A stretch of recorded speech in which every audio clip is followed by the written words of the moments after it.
It's Wednesday morning. ஆக்சுவலாக Wednesday அப்படின்னாலே cleaning day routine தான் மைண்டுக்கு வரும். ப்ரிப்பேர்டாக என்னென்ன க்ளீன் பண்ணலாம் அன்றைக்கி அப்படின்றத லிஸ்ட் அவுட் பண்ணி வச்சுப்பேன். பட் அன்னைக்கு ஒரு 3 டேஸ் கிட்ட கண்டினியூஸாக ரெயின் அப்படின்றதுனால எந்த க்ளீனிங் ஒர்க்குமே நான் பிளான் பண்ணிக்கல. மேபி ப்ரொடக்டிவ் டேவாக வேணால் ஒரு சில அரேஞ்ச்மெண்ட்ஸ் ஏதாவது பண்ண வேண்டியது இருக்குது. அதுவும் இல்லாமல் மாவு பேட்டர் 2 டேஸ் ஒன்ஸ் கம்பல்சரி இப்போலாம் அரைக்க வேண்டியது இருக்குது. ஸோ அந்த மாதிரி சின்ன சின்ன ஒர்க் ஏதாவது பண்ணிக்கலாம் அப்படின்ற பிளானில் மட்டும் இருந்தேன்.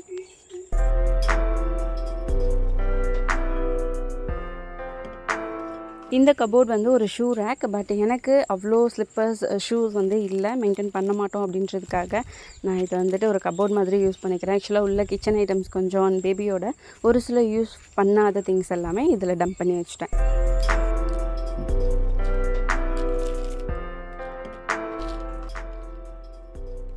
இந்த பேஸ்கெட்டில் mobile holder, mobile charger and ஒரு சில time mobiles and headphones, earphone எல்லாமே இதில் ஸ்டோர் பண்ணி வச்சுருந்தேன். பட் எனக்கு இப்போது ரீசன்ட் டேஸாக இந்த கிளிப்ஸ்லாம் நிறைய தேவைப்படுது. இந்த கிளைமேட்டுக்கு கிளாத்ஸ்லாம் கீழே விழுந்தால் கண்டிப்பாக மெஸ்ஸி ஆகிடும். பத்தலை கிளிப்ஸ் ஆக்சுவலாக. ஸோ இது வந்து புதுசாக வாங்கினதுலேருந்து இன்னும் ஓப்பன் பண்ணல, கபோர்ட்லேயே இருந்தது. ஸோ அதை ஓப்பன் பண்ணி இதில் வந்து ரெடி பண்ணி வச்சுருந்தேன். எப்படி இருக்குது, லுக் வைஸ் பார்க்க எப்படி இருக்குது அப்படின்றதுக்காக இதில் இப்போதைக்கு அரேஞ்ச் பண்ணி வச்சுருக்கேன்.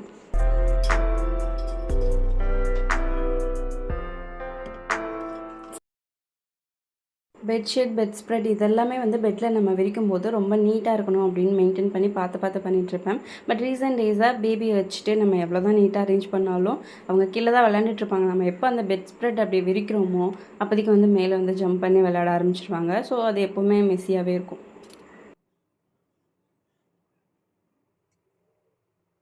ஸோ எப்பப்போல்லாம் மெஸ்ஸியாக இருக்கும்போது பார்க்குறேனோ அப்பப்போ லைட்டாக டஸ்ட் பண்ணி நீட்டாக அரேஞ்ச் பண்ணி வச்சுட்றது.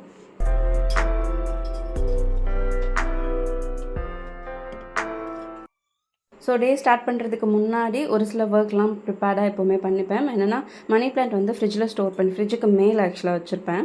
பட் மார்னிங் டைமில் கொஞ்சம் சன்லைட் படும் அப்படின்றதுக்காக கிச்சனில் சைடில் எங்கேயாவது வச்சுருவேன். அண்ட் வீடியோக்குமே கொஞ்சம் லுக் வைஸ் நல்லாயிருக்கும் அப்படின்றதுக்காக.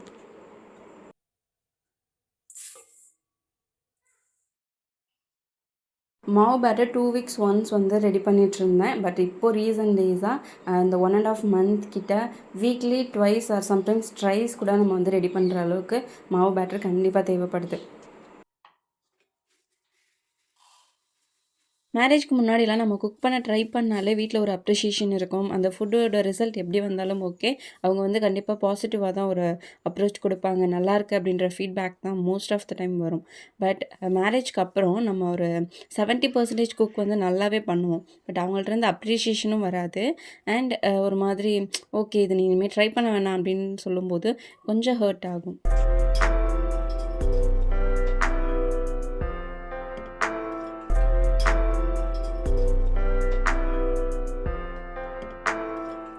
அதில் என்னோடய ஹஸ்பண்ட் நான் ப்ரிப்பேர் பண்ண ஃபுட் வந்துட்டு ஓகே நல்லா தான் இருக்குதுன்னு சொல்லுவாங்க டேஸ்ட் பார்த்துட்டு. பட் எனக்கு இது இப்போ சாப்பிட்ணும் போல் இருக்குது அப்படின்ட்டு அவங்க வேறு ஏதாவது டிஷ் வந்து கரெக்டாக ரெடி பண்ண ஆரம்பிச்சுருவாங்க. ஸோ இதை விட இன்டெரக்டாக யாராலையும் சொல்ல முடியாதுன்ற மாதிரி தான் இருக்கும் நம்மளோட குக்கிங் நல்லா இல்லை, இது வந்து வேண்டாம் அவங்களுக்கு சாப்பிட பிடிக்கல அப்படின்றது.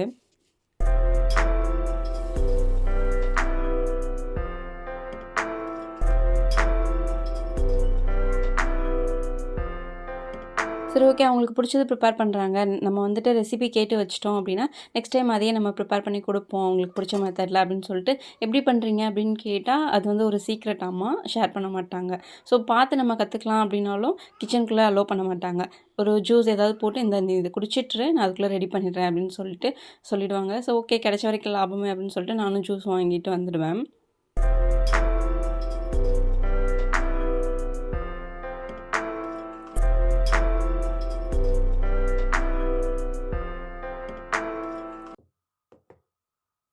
ஒரு விதத்தில் எந்த மாதிரி நான் எடுத்துப்பேன் அப்படின்னா, ஓகே உன்னோட குக்கிங் நல்லா இல்லை, இப்படி ஏன் சமைக்கிற அப்படின்னு கொஞ்சம் ஹார்ஷாக பேசாமல், ஓகே உனக்கு வந்ததை ட்ரை பண்ண, ஓகே நீ விட்டுடு நான் பார்த்துக்கிறேன் அப்படின்னு சொல்கிறாங்க இல்லையா? ஸோ ஓகே நமக்கு அவ்வளோதான் வருது, மேபி போக போக மாற்றிக்கலாம் அப்படின்ற மாதிரி ஒரு பாசிட்டிவாக எடுத்துகிட்டு வந்துடுவேன்.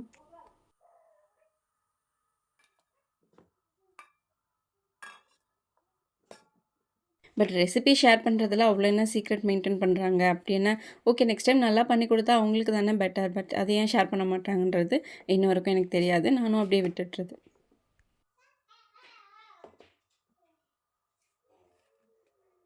ஒரு சில டைம் நமக்கு வேலை மிச்சம் அப்படின்ற மாதிரியும் ஃபீலாக இருக்கும். ஒரு சில டைம் ஓகே, நமக்கே வந்து ஒரு மாதிரி கில்ட்டா இருக்கும். ஓ! நம்ம நல்லா சமைக்கலையோ, நம்மளோட குக்கிங் நல்லா இல்லையோ அப்படின்ற ஃபீல் இருந்துட்டே தான் இருக்கு. பட் ஓகே, போக போக நம்மளும் பழகிப்போம். நம்மளோட அம்மாவும் வந்துட்டு இப்படி தான் ஸ்டார்ட் பண்ணியிருப்பாங்க. எல்லாமே எடுத்தோனே குக்கிங் நல்லா சமைச்சிருக்க மாட்டாங்க. ஸோ ஸ்டெப் பை ஸ்டெப்பா போவாங்க. மேரேஜ்க்கு முன்னாடி ஒரு 20% தான் என்னோட குக்கிங் நல்லாயிருக்கும். டேஸ்ட் பண்ணுற அளவுக்கு தான் இருக்கும். பட் இப்போ ஒரு 70% நல்லாவே நான் குக் பண்றேன். ஸோ ஓகே, இன்னும் ஒரு 20% தானே, போக போக இதுவுமே வந்துரும் அப்படின்னு விட்டுடுறது.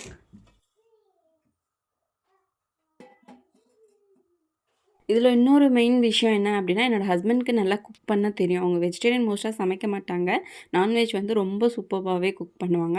வெஜிடேரியன் ட்ரை பண்ணா கூட நல்லாவே வந்துரும். ஸோ அதுதான் கொஞ்சம் எனக்கு கிளாஷா இருக்குமோ அப்படின்னு தோணுது. பிகாஸ் அவங்களுக்குமே சமைக்க தெரியல, நமக்குமே குக் பண்ண வரலனா கூட ஓகே, ஒரு கில்ட் இருக்காது. பட் அவங்க நல்லா குக் பண்றாங்க, நமக்கு வரலையே அப்படிங்கிறப்ப லைட்டா கொஞ்சம் கில்ட் அண்ட் ஏதோ ஒரு மாதிரி ஃபீலா இருக்கு. ஸோ அன்றைக்கி பெருசா எந்த கிளீனிங் ஒர்க்கும் இல்ல அப்படின்றதுனால, இந்த ஸ்டாண்ட் மட்டும் அன்றைக்கி கிளியர் பண்ணி வச்சிடலாம். இந்த மாதிரி ஃப்ரீ டைமில் இந்த மாதிரி ஒர்க்லாம் வந்து பண்ணிக்கிட்டா இன்னும் கொஞ்சம் ஈஸியா இருக்கும் நமக்கு. இது வந்து ஸ்க்ரூ டைப் தான். ஸோ எல்லாமே பார்ட் பார்ட்டா வந்து ரிமூவ் பண்ணிக்கலாம் அண்ட் நெக்ஸ்ட்டு ஜாயின் பண்ணிக்கலாம். ஹஸ்பண்ட் வர வரைக்கும் வெயிட் பண்ண வேணாம், நம்மளே ட்ரை பண்ணுவோம் அப்படின்னு ட்ரை பண்ணேன். இது ஆக்சுவலா ஷாப்பில் பர்ச்சேஸ் பண்ணது. ஆன்லைன் கூட இந்த மாதிரி ஸ்டாண்ட் நிறையா பார்த்துருக்கேன். மேபி அதோட லிங்க் ஏதாவது கிடச்சிச்சு அப்படின்னா, கண்டிப்பா கீழ டிஸ்கிரிப்ஷன்ல மென்ஷன் பண்றேன். உங்களுக்கு விருப்பம் இருக்கு அப்படின்னா, கண்டிப்பா செக் பண்ணி பாருங்க. ரொம்ப ஸ்டோரியா இருக்குமா அப்படின்னா, இந்த மாரி பிளேட்ஸ், டம்ளர்ஸ் அண்ட் குட்டி குட்டி பவுல்ஸ் இதெல்லாம் அரேஞ்ச் பண்ணிக்க முடியும். ரொம்ப வெயிட்டான பவுல்ஸ், திங்ஸ் இதெல்லாம் அரேஞ்ச் பண்ண முடியுமா அப்படின்னு கேட்டா, கண்டிப்பா இல்ல. ஓரளவுக்கு மீடியம் ஆஃப் த வெயிட் வந்து கண்டிப்பா தாங்கும். இதுக்கு பேக் சைட்லேயும் ஒரு சில ஒட்டடை மாதிரி டஸ்ட்லாம் ஃபார்ம் ஆயிருந்தது. ஸோ அதையும் ஃபுல்லா கிளியர் பண்ணிட்டு, நெக்ஸ்ட் இந்த ஸ்டாண்ட் வாஷ் பண்ணி அதையும் காய வச்சு எடுத்து வச்சிடலாம் அப்படின்ட்டு எல்லாமே வந்து சைட் பை சைட் பண்ணிட்டே இருந்தேன். ஸோ இந்த கவுண்டர் டாப் ஃபுல்லா அதில வச்சிருந்த திங்ஸ் எல்லாமே அதில டம்ப் பண்ணி வச்சுட்டேன். ஸோ கிச்சன் சின்னதா இருந்தாலே நமக்கு இதுதான் கொஞ்சம் ப்ராப்ளமேட்டிக்கா இருக்கும். பிகாஸ் நான் இந்த ஸ்டாண்ட் கிளியர் பண்ணேன் அப்படின்னா, கவுண்டர் டாப்ல என்னால எந்த ஒர்க்குமே பண்ண முடியாது. இந்த திங்ஸ்லாம் கிளியர் பண்ணி நெக்ஸ்ட் ஸ்டாண்ட்ல எடுத்து வச்சுட்டா மட்டும் தான், அகைன் கவுண்டர் டாப்ல என்னால இது குக்கிங்கோ இல்ல வேற எதுவும் ஒர்க்கோ பண்றதான்னா பண்ண முடியும். இந்த பிளாக் கலர் ஸ்டாண்ட் நான் ஆன்லைன்ல பர்ச்சேஸ் பண்ணது. இது ஹேண்டில் இருக்கு. ஸோ நம்ம வந்து விண்டோல, கவுண்டர் டாப், சிங்க் ஸோ எதுல வேணா இது வந்து நம்ம ஃபோல்ட் பண்ணிக்க முடியும். நான் வந்து இந்த ஸ்டாண்ட்ல சைட்ல மாட்டி வச்சிருக்கேன். பிகாஸ் நான் ஒரு 3 மில்க் பாட் வந்து வச்சிருக்கேன். அது 3ல தான் வந்து எப்பவுமே பால் வாங்குவேன். ஸோ வேற யார் வந்துட்டு வாங்குனாலும் அந்த இடத்துல வந்து இந்த பால் பாத்திரம் இருக்கும் அப்படின்றதுக்காக, அதில தனியா செப்பரேட்டா ஸ்டோர் பண்ணி வச்சுக்கலாம் அப்படின்றதுக்காக இந்த இதில ஸ்டோர் பண்ணி வச்சுட்டேன். அப்பதான் கொஞ்சம் மழை கம்மியா இருந்துச்சு. கொஞ்சம் வெயிலும் வந்தது. ஸோ அந்த டைம்ல இந்த ஸ்டாண்ட் காய வச்சுட்டோம் அப்படின்னா, கொஞ்சம் ட்ரை ஆயிடும். அகைன் ஒரு கிளாத் வச்சு நல்லா டஸ்ட் பண்ணி எடுத்து வச்சிடலாம் அப்படின்னு ட்ரை பண்ண வச்சுட்டு வந்தேன். ஸோ நல்லாவே காஞ்சிடுச்சு. இப்போ எடுத்து ஒண்ணு ஒண்ணா வந்து செட் பண்ணணும். இந்த ஸ்டாண்ட் வாங்கும்போது மேனுவல் மாரி கண்டிப்பா குடுப்பாங்க. மோஸ்ட்டா எல்லா ஸ்டாண்ட் நம்ம ஏதாவது கப்போர்ட் வாங்குறோம் அப்டின்னா, அதில ஒரு மேனுவல் இருக்கும். பட் இதுக்கு அவ்ளோ வந்து மெத்தட் ஃபாலோ பண்ணணும் அப்டின்றதில பார்த்தாலே ஓரளவுக்கு நமக்கு அரேஞ்ச் பண்ண முடியும். ஸோ ஃபர்ஸ்ட்டு வந்த புதுசுல நான் மேனுவல் பார்த்து தான் அரேஞ்ச் பண்ணி வச்சுட்ருந்தோம். ஹஸ்பண்ட் தான் அரேஞ்ச் பண்ணாங்க. பட் ஓகே, ஆல்ரெடி நம்ம செட் பண்ணியிருக்கோம் அப்டின்றதுனால ஈஸியா தான் இருக்கும். ரிமூவ் பண்ணும்போதே பார்த்து வச்சுட்டேன். ஸோ நான் ஈஸியாவே செட் பண்ணிட்டுருந்தேன். பட் கொஞ்சம் அங்கன அங்கன வந்து ஒரு சில இடம் புடிச்சுக்கிற மாதிரி இருந்தது. பட் ஓகே, ஓரளவு தனியா ஹேண்டில் பண்ணிட்டேன்.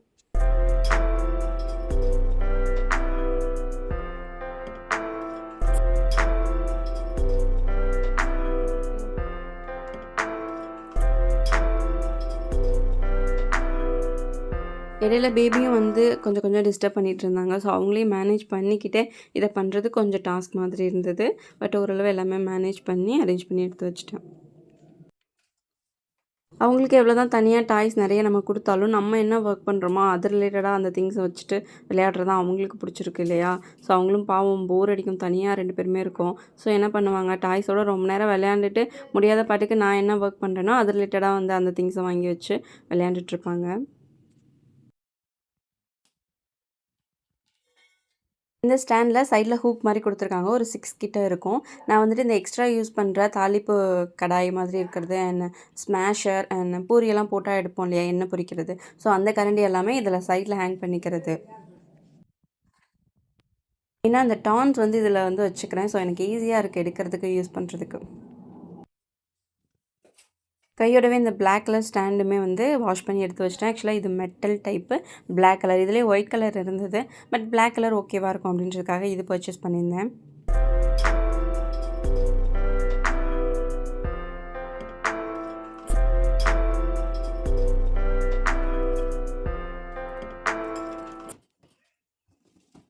ஸோ எனக்கு மட்டும் கொஞ்சமாக ஒரு ரைஸ், அது என்ன ரைஸ்ன்னு தெரியல, ஒரு 2, 3 ரைஸ் கிட்ட வாங்கியிருந்தோம். அந்த குருணை மாதிரி குட்டி குட்டியாக இருக்கும், ரொம்ப கடுகை விட இன்னும் சின்னதாக இருக்கும் அந்த ரைஸு.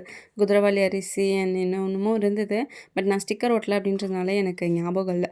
ஸோ அதுதான் அன்றைக்கி எடுத்திருந்தேன். இது வந்து நம்ம பாயில் பண்ணி வடித்து சாப்பிட முடியாது. வடித்தோம் அப்படின்னா ரொம்ப மெல்லிஸாக இருக்கும். அதனால் அது கஞ்சியோடய சேர்த்து வந்துடும். நம்ம வந்து கஞ்சியாக ரொம்ப தண்ணி கம்மியாக ஆட் பண்ணி கஞ்சி மாதிரி வச்சு ரெடி பண்ணி சாப்பிட்டுப்பேன். எனக்கு ரைஸ் வச்சுட்டு பேபிக்கும் மில்க் பாயில் பண்ணி எடுத்து வச்சிட்டேன். அண்ட் இப்போல்லாம் ஃபுட்டு வந்து பேபியை அவங்களே இன்டேக் எடுத்துக்கிற மாதிரி, அவங்க ஃபிங்கர்ஸ் யூஸ் பண்ணி சாப்பிட்ற மாதிரி பழக்கிட்டுருக்கோம். ஸோ ஒரு சில டைம் நம்மளே கண்டிப்பாக ஒரு 3 டைம்ஸ் நம்மளே ஃபோர்ஸ் பண்ணி அவங்களுக்கு ஃபீட் பண்ணுற மாதிரி இருக்கும். அண்ட் மில்க்குமே வந்துட்டு கம்பல்சரி கொடுத்துட்ருது. பட் எக்ஸ்ட்ரா டைமில் அவங்களா சாப்பிட்ணும் அப்படின்றதுக்காக ஒரு சில காய்கறி பாயில் பண்ணி அவங்க முன்னாடி எடுத்து வச்சிட்டோம். கொஞ்சம் இப்போதைக்கு பெரிய பீசஸாக எடுத்து வச்சிட்டோம் அப்படின்னா அவங்களுக்கு ஈஸியாக எடுத்து சாப்பிட்ற மாதிரி இருக்கும் அப்படின்றதுக்காக காய்கறியெல்லாம் அவங்களே ஃபீட் பண்ணுற மாதிரி எடுத்து வச்சிருது. மோஸ்ட் ஆஃப் த டைம் நம்ம சாப்பிடும்போது அவங்க பக்கத்தில் வச்சிட்டோம் அப்படின்னா நம்ம சாப்பிட்றத பார்த்து அவங்க இன்டேக் எடுத்துப்பாங்க. வெண்டைக்காய் மோஸ்ட்டாக லைக் பண்ணுறாங்க, அது நல்லா சாப்பிட்றாங்க அப்படின்றதுக்காக வீக்லி 3 டைம்ஸ் 4 டைம்ஸ் நான் வெண்டைக்காய் பாயில் பண்ணி கம்பல்சரி கொடுத்துருவேன். பாயில் பண்ணி இல்லை, நான் லைட்டாக ஃப்ரை பண்ணி, எண்ணெய் நிறைய விடாமல் லைட்டாக ஃப்ரை பண்ணி தாளித்து கொடுத்தோம் அப்படின்னா நல்லாவே சாப்பிட்றாங்க. ஸோ அது அடிக்கடி கொடுப்பேன். அப்புறம் பொட்டேட்டோஸ் அண்ட் கேரட், இந்த மாதிரி அவங்களுக்கு என்ன விருப்பப்படுறாங்களோ எல்லாமே ஃபஸ்ட்டு ட்ரை பண்ணேன். எது கொஞ்சம் நல்லா சாப்பிட்றாங்களோ அதை கொஞ்சம் அடிக்கடி கொடுக்குறது. பேபிக்கு புதுசாக ஏதாவது ஃபுட் இல்லை காய் நான் வந்து கொடுக்குறேன் அப்படின்னா அதை most of the time morning ஒரு 10 o'clock மேலே கொடுப்பேன். அவங்க அன்றைக்கி ஃபுல்லாக அதை எடுத்துக்கிட்டு அவங்களுக்கு எதுவும் ஆகலை, அவங்களுக்கு ஒரு மாதிரி அலர்ஜி மாதிரி எதுவுமே வரல அப்படிங்கிற பட்சத்தில் அதுவும் விருப்பப்பட்டு சாப்பிட்றாங்க அப்படின்னா அடிக்கடி எடுத்து கண்டினியூ பண்ணிவிடுவேன். இல்லை ஏதாவது அவங்களுக்கு வந்து பிடிக்கல, விருப்பம் இல்லை ப்ராப்ளமேட்டிக்காக இருக்குது அப்படின்னா அது மோஸ்ட்டாக கொஞ்சம் அவாய்ட் பண்ணிப்பேன். அதுவும் இந்த கிளைமேட்டுக்கு ஃபுட்டு கொஞ்சம் பார்த்து கொடுக்கணும். அவங்களுக்கு வந்து டைஜஷன் ப்ராப்ளம் இருக்குது. அதுவும் இல்லாமல் இந்த கிளைமேட்டுக்கு மோஸ்ட்டாக டைஜஷன் ஆகாது அப்படின்ற பட்சத்தில் அந்த டைஜஷன் ஆகாத ஃபுட் கொஞ்சம் கம்மி பண்ணிவிட்டு ஈஸி டைஜஷன் ஆகிற ஃபுட்டு கொஞ்சம் ப்ரிஃபர் பண்ணிகிட்ருக்கேன். பேபியை என்கரேஜ் பண்ணி விளையாட வைக்கணும் அப்படின்றதுக்காக தான் ஃபஸ்ட்டு வந்து வெண்டைக்காய் பாயில் பண்ணி ஃப்ரை பண்ணி வச்சுட்டேன். அவங்க சாப்பிட்டுட்ருக்காங்க. ஸோ அவங்க சாப்பிட்டுட்ருக்க இந்த கேப்பில் கடற்கடன்னு லஞ்ச் ஒர்க் ஃபுல்லாக ஃபினிஷ் பண்ணணும். அண்ட் முக்கியமாக மாவு பேட்டரும் ரெடி பண்ணணும். ஸோ அவங்க சாப்பிட்டுட்டு அப்படியே விளையாண்டுட்டே சாப்பிடுவாங்க. கிட்டத்தட்ட ஒரு 1/2 hour கிட்ட ஆகணும். ஸோ அதுக்குள்ளே என்னோடய ஒர்க் எல்லாமே மோஸ்ட்டாக முடிச்சிட்ருக்கு.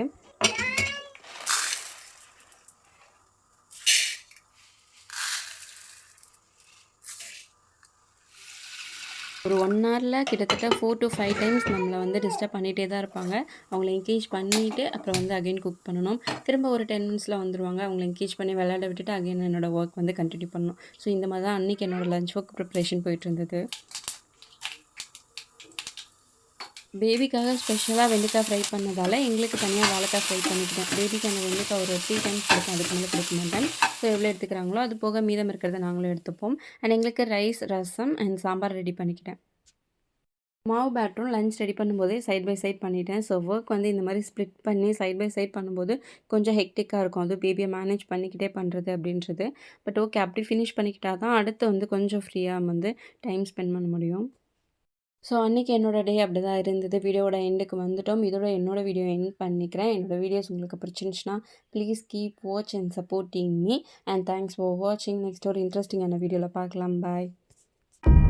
White lace on the outside, satin pillows on